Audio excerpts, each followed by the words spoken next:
Hai, selamat pagi dan tetap semangat. Salam sehat selalu. Oke. Pada kali ini pertemuan kita yaitu mempelajari materi tentang laporan teks hasil observasi, yang mana materinya adalah kita akan mengidentifikasi, yaitu kita akan mencari tahu informasi tentang pengertian, tujuan, dan ciri-ciri teks hasil observasi. Baik, sebelumnya kita lihat dulu tayangan video teks hasil observasi berikut ini. Silahkan. Bab 4, menibak ilmu dalam laporan hasil observasi. Kompetensi dasar, mengidentifikasi informasi dari teks laporan hasil observasi berupa buku pengetahuan yang dibaca atau diperdengarkan. Pernahkah kamu mendengar atau membaca teks laporan hasil observasi? Tentu, kamu pernah melihat acara Jendela Pengetahuan, film dokumenter tentang flora, fauna, yang menjelaskan dari sisi pengetahuan. Atau pernahkah kamu membaca buku pengetahuan, buku ilmiah populer yang membahas secara sistematis karakteristik hewan, tumbuhan, objek alam, objek ciptaan manusia, atau suatu konsep? Berikut contoh teks laporan hasil observasi. Hutan bakau. Indonesia menjadi negara dengan hutan bakau paling luas di dunia. Menurut data Kementerian Negara Lingkungan Hidup, luas hutan bakau Indonesia mencapai 4,3 juta hektare. Hutan bakau disebut juga dengan hutan mangrove. Hutan bakau merupakan bagian dari ekosistem pantai. Hutan bakau adalah hutan yang tumbuh di atas rawa-rawa berair payau dan terletak di garis pantai. Hutan bakau merupakan hutan yang tumbuh di wilayah pasang dan surut. Hutan bakau ini termasuk lingkup ekosistem pantai sebab terletak di kawasan perbatasan laut dan darat. Hutan bakau terletak di wilayah pantai dan muara sungai. Tepatnya hutan bakau terletak di garis pantai. Dengan posisi hutan bakau yang berada di garis pantai, hutan ini dipengaruhi oleh keadaan air laut. Pasang surut laut mengubah kondisi hutan bakau. Hutan akan tergenang air di masa pasang dan akan bebas dari genangan air pada saat air surut. Habitat hutan bakau memiliki wilayah tanah yang tergenang secara berkala. Tempat tersebut juga mendapat aliran air tawar yang cukup dari daratan.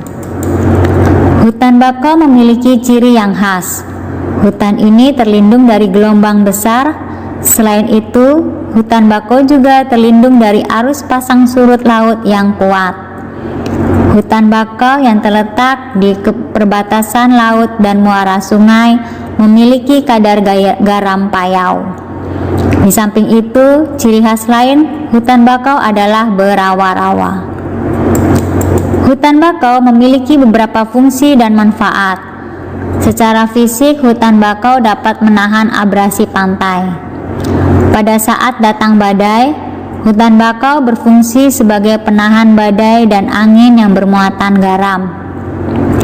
Di samping itu, hutan bakau dapat menahan intrusi atau peresapan air laut ke daratan. Hutan bakau juga menurunkan kandungan karbon dioksida di udara dan penambahan bahan-bahan pencemar atau racun di perairan pantai.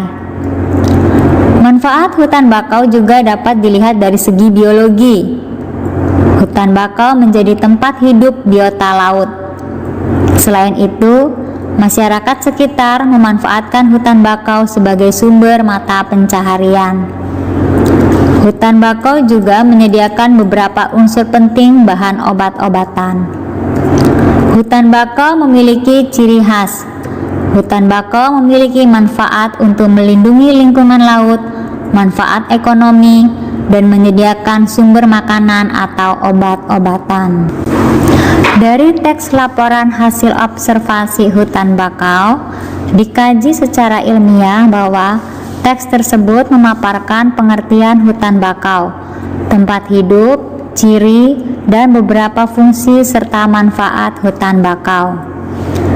Dijelaskan pula mengenai kehidupan masyarakat sekitar dalam memanfaatkan hutan bakau sebagai mata pencaharian. Berikutnya, 1. Mengidentifikasi pengertian dan tujuan teks laporan hasil observasi. Apa teks laporan hasil observasi? Adalah teks yang berfungsi untuk memberikan informasi tentang suatu objek atau situasi setelah diadakannya investigasi atau penelitian secara sistematis. Atau teks laporan hasil observasi biasanya berisi dengan fakta-fakta yang bisa dibuktikan secara ilmiah. Tujuan dari teks laporan hasil observasi: 1. Menyajikan fakta-fakta yang telah terbukti secara ilmiah melalui pengamatan. 2. Agar pembaca bisa mendapatkan informasi serta penjelasan dari kacamata keilmuan. Yang kedua, ciri-ciri teks laporan hasil observasi. A. Isi yang dibahas adalah ilmu tentang suatu objek atau konsep. Yang B. Objek yang dibahas bersifat umum sehingga menjelaskan ciri umum semua yang termasuk kategori atau kelompok itu. Judul bersifat umum seperti hutan bakau, museum, pantai, dan lain-lain. Objek atau hal dibahas secara sistematis, dirinci bagian-bagiannya dan objektif. Terakhir, memerinci objek atau hal secara sistematis dari sudut ilmu, seperti definisi, klasifikasi, jabaran ciri objek. Baik, demikianlah penjelasan untuk materi kita dalam mengidentifikasi teks laporan hasil observasi. Semoga bermanfaat. Terima kasih. Setelah kalian menonton tayangan video tadi, kalian sudah mempelajari mengidentifikasi teks laporan hasil observasi. Semoga tayangan video tersebut dapat bermanfaat bagi kalian. Sampai bertemu lagi di pertemuan yang akan datang. Selamat pagi dan sampai jumpa. Dadah.